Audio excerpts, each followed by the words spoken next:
अस्सलाम वालेकुम दोस्तों। ड्रामा सीरियल खुमार में कहकशां बेगम के सर पे जो दौलत का नशा और खुमार था वो तो अब उतर चुका है। कहाँ वो फ्रांस, लंदन और जापान वगैरह के लाए हुए महंगे महंगे शो पीस घर में रख के घर की शो बढ़ाती थी और सबको शौकियों से बताती थी कि ये मैं यहाँ से लाई, ये मैं वहाँ से लाई। और कहाँ अब ये हालात आ गए हैं कि फ़ाइज़ और उनका सेक्रेटरी उनको कहता है कि मैडम आप ज़रूरी सामान और लाइबा बाजी को लेके जल्द अज जल्द इस घर से निकल जाएं, क्योंकि गाड़ियों की सहूलत भी फ़िलहाल हमें मौजूद है, लेकिन किस टाइम वो हमसे गाड़ियां भी वापस ले लें हमें पता नहीं। मतलब फिर आपको कोई टैक्सी वैक्सी या रिक्शा करा के ही जाना पड़ेगा जहां आपने जाना है।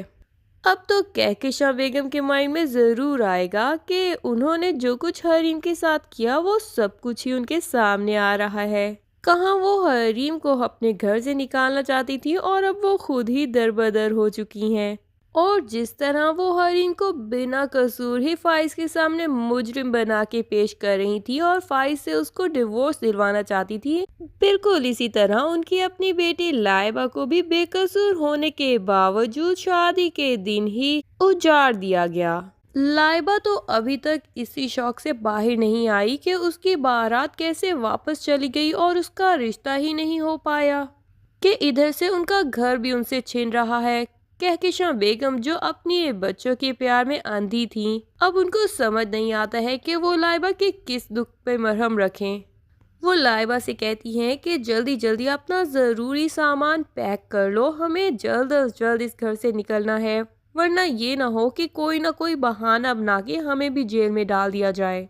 लेकिन लाइबा तो पता नहीं किन सोचों में गुम बैठी होती है। वो कहकशां बेगम से कहती है कि अम्मा, ये सब सज़ा हमें इसी चीज़ की मिल रही है ना, जो कुछ आपने हरीम भाभी के साथ किया।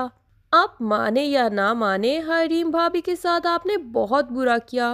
वो बहुत अच्छे दिल की लड़की थी, लेकिन आपने फाइज भाई के दिल में उनके लिए बहुत नफरत पैदा कर दी। कहकशां बेगम को भी कुछ एहसास तो हो जाता है अपनी गलतियों का और वो सोचती हैं कि वो हरीम से जाके माफ़ी मांग लेंगी, लेकिन वो यही डरती हैं कि जो कुछ वो कर चुकी हैं अब तो हरीम से माफ़ी मांगने के लायक भी नहीं रही।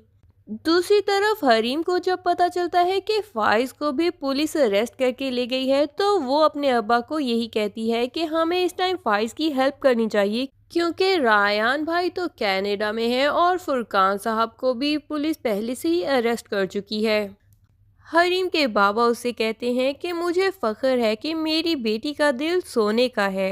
तुमने इतनी सारी ज्यादतियों के बावजूद भी अपने शौहर को माफ़ कर दिया और उसकी हेल्प करना चाहती हो।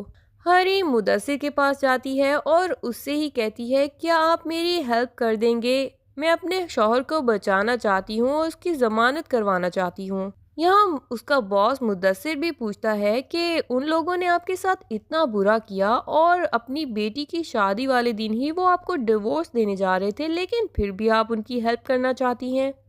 तो हरीम यहाँ मुदस्सिर के सामने एतराफ़ करती है कि फ़ाइज़ ने चाहे मेरे साथ बहुत ज़्यादतियाँ की हैं, लेकिन वो एक बहुत अच्छे इंसान भी रहे हैं। उन्होंने हमारी, न सिर्फ मेरी बल्कि मेरे पूरे ख़ानदान की हर मुश्किल में मदद की है। इसलिए इस मुश्किल के मौके पे मैं उनकी मदद करना चाहती हूँ और उनके पुराने अच्छाइयों का कुछ ना कुछ सिला वापस करना चाहती हूँ।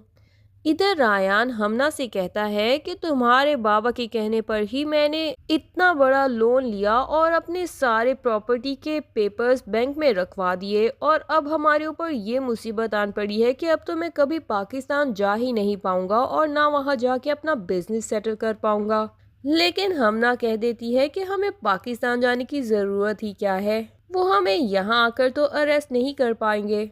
रायान हमना से रिक्वेस्ट करता है कि मेरी माँ और बहन को कुछ अरसे के लिए तुम अपनी अम्मा के घर रहने दो। हमना ये बात जब दिलारा बेगम से करती हैं तो दिलारा बेगम तो बहुत ही गुस्से होती हैं और कहती हैं कि मुझे तो खुद भी कनाडा आना है एक हफ्ते के बाद, मैं उन लोगों पे इतना ट्रस्ट नहीं कर सकती कि उनको अपने घर में छोड़ के आ जाऊं। वो मेरे लिए बिल्कुल एतबार के लायक नहीं है। लेकिन उनकी बेटी रिक्वेस्ट करती है कि अम्मा, सिर्फ कुछ दिनों की ही बात है, रायान ने मेरे लिए सब कुछ किया जो कुछ भी मैंने उससे कहा। एटलीस्ट मैं रायान के लिए कुछ दिनों के लिए तो उनको सहारा दे ही सकती हूँ। इतने में ही दिलारा बेगम का नौकर आके खबर देता है कि कहकशां बीबी और लाइबा बीबी आए हैं। दिलारा उनके पास जाके उनको शो नहीं कराती कि मुझे पता है कि तुम यहाँ रहने आए हो और तुम्हारे साथ क्या हालात हुए हैं, बल्कि जाकर यही कहती है, अरे मुझे बड़ी खुशी हुई, मुझे लगता है आप मुझे अलविदा कहने आई हैं जो मैं कनाडा जा रही हूँ।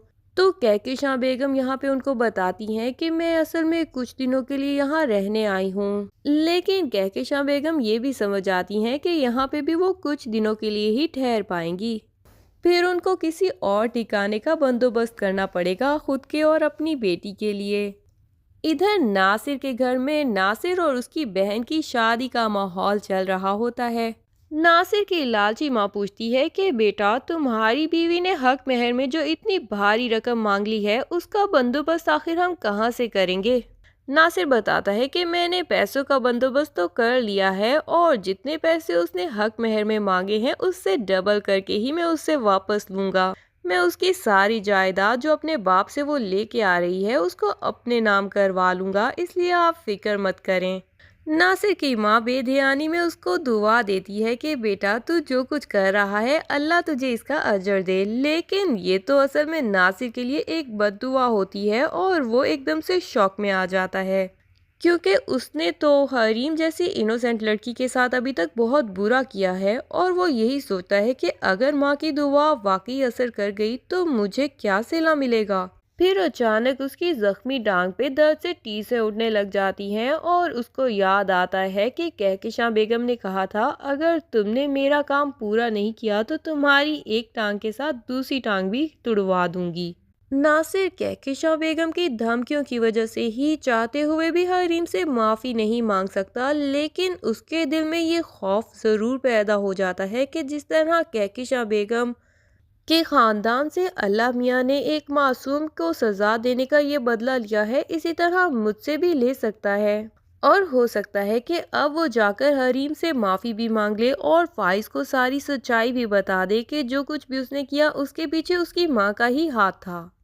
इधर फाइज जब जेल में बंद होगा और वो देखेगा कि हरीम अपने बॉस के साथ उसकी जमानत करवाने आई है और उसको बचाना चाहती है, तो वो सोचेगा कि अब तो मेरे पास कोई दौलत वगैरह भी नहीं रही और मैं ज़मीन पर आ गिरा हूँ।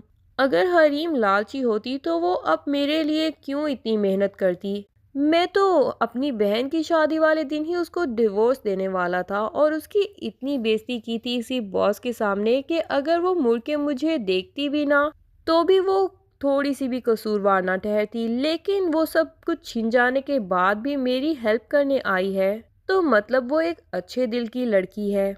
अब हो सकता है कि जब कहकशां बेगम लोगों को दिलारा अपने घर से निकाल दे तो हरीम ही हो जो उनको भी सहारा दे और अपने घर ले आए, और यहाँ कहकशां बेगम जैसी अनापरस्त औरत बिलाखिर हरीम से ही सहारा लेने पर मजबूर हो जाए। ड्रामे की अगली स्टोरी जानने के लिए हमारा चैनल सब्सक्राइब कर लीजिए और वीडियो पसंद आई हो तो लाइक भी जरूर कर दें। Thank you. Allah Hafiz.